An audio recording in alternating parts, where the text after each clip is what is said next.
경주에는 교촌마을이라는 한옥마을이 있습니다. 오늘은 이곳의 터줏대감인 최부잣집 얘기를 해보겠습니다.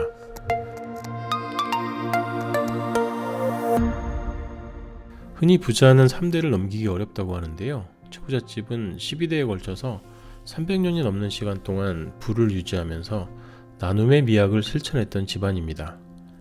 최부잣집의 시초는 최진립 장군입니다.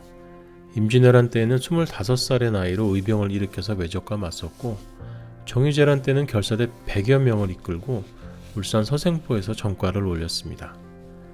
병자호란 때는 인조가 남한산성에 고립됐다는 소식을 듣고 69살의 나이로 참전했는데, 당시에 충청감사 정세규가 늙어서 전장에 나가기 마땅치 않다고 했더니, 내가 늙어 싸워서 이길 수 없더라도 한 번 죽어 나라에 보답할 수는 있다고 했던 유명한 일화가 있습니다. 최진립 장군은 병자호란 때 용인에서 청군과 싸우다 전사했습니다. 그리고 그 공로를 인정받아서 아들이 땅을 받았는데, 그때까지만 해도 엄청난 부자는 아니었습니다. 만석군 집안이 된 건 손자 최국선 때부터였습니다. 당시 지주는 소작인 수확한 곡식의 80%를 받았습니다. 겨울에 먹을 것이 떨어지면 지주에게 곡식을 빌려서 2배로 갚아야 했고, 흉년이 들면 조그만 땅이라도 가진 사람들은 돈 많은 지주에게 헐값에 땅을 팔아 빚을 갚았습니다. 이런 악순환이 계속되다 보니까 빈부의 격차는 시간이 갈수록 커지기만 했습니다. 궁지에 몰린 사람들은 명화적에 가담해서 부잣집을 털었는데, 최국선의 집도 예외는 아니었습니다. 명화적은 차용증이나 노비문서 같은 걸 훔쳐서 태웠는데, 자신의 집을 털고 있는 자신의 소장농과 그들의 자식을 보고 최국선은 큰 충격에 빠지게 됩니다. 하층민의 처절한 저항을 본 최국선은 이 사건으로 인해 가난한 사람들의 어려운 삶을 돌아보는 계기가 됐고, 인덕을 베풀어 사람의 마음을 사는 것이 얼마나 중요한 일인가를 깨닫게 됩니다. 고민 끝에 남은 차용증을 불태우고 저당 잡힌 땅도 돌려줬습니다. 그리고 수확량의 80%를 받던 소작료를 50%로 깎아줬습니다. 자신들의 몫이 늘어난 소작농들은 더욱 열심히 일하게 됐고, 이를 부러워한 다른 집 소작농들이 땅이 나올 때마다 최부잣집에 알려줘서 좋은 땅을 힘들이지 않고 사들일 수 있어 농토가 급속도로 늘어나게 됐습니다. 또한 최부잣집이 만석군이 된 이유 중에는 혁신적인 농법도 한 몫을 차지하는데요. 당시 벽실을 직접 뿌려서 키우는 직파법에서 오판에 심어서 싹을 틔운 후에 논에 옮겨 심는 이양법을 도입해 수확량이 크게 늘어났습니다. 그리고 그것은 부의 기초가 됐습니다. 최부잣집이 오랜 시간 동안 막대한 부를 유지하면서도 이웃의 존경을 받을 수 있었던 가장 큰 이유는 권력을 탐하지 말고 이웃을 생각하며 검소하게 살라는 조선판 노블레스 오블리주 6훈이라는 가훈 때문이었습니다. 6가지 행동 지침인 6훈의 첫 번째는 과거를 보되 진사 이상 벼슬은 하지 마라.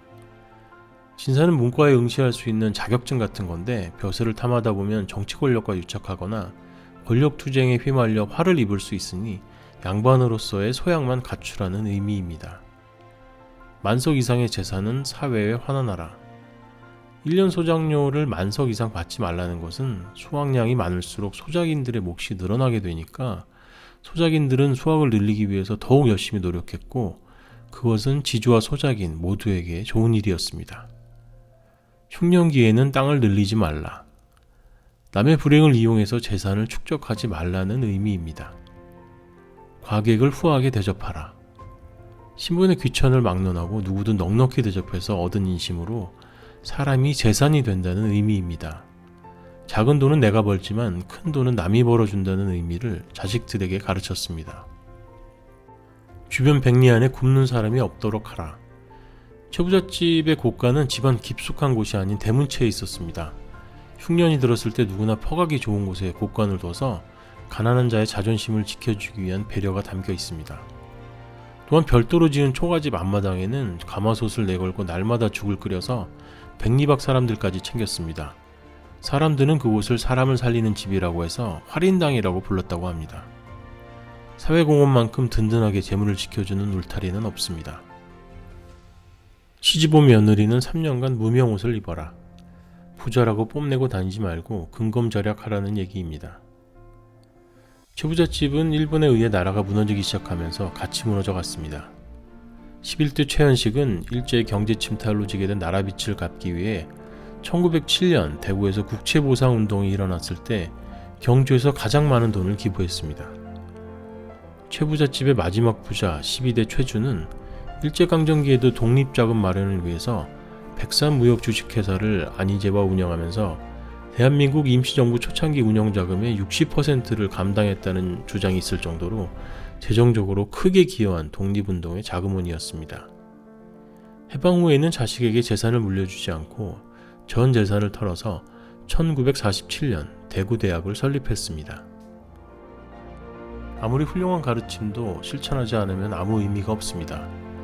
최부잣집 후손들은 이웃과 더불어 사는 소중한 가르침을 교육을 통해 철저히 지킨 덕에 오랜 시간 동안 부와 명예를 유지할 수 있었습니다. 최부잣집의 육훈이 주는 교훈은 지금 우리 시대에도 별반 다르지 않습니다. 육훈이 주는 진정한 의미는 훌륭한 자녀교육 시스템이 될 것입니다. 감사합니다.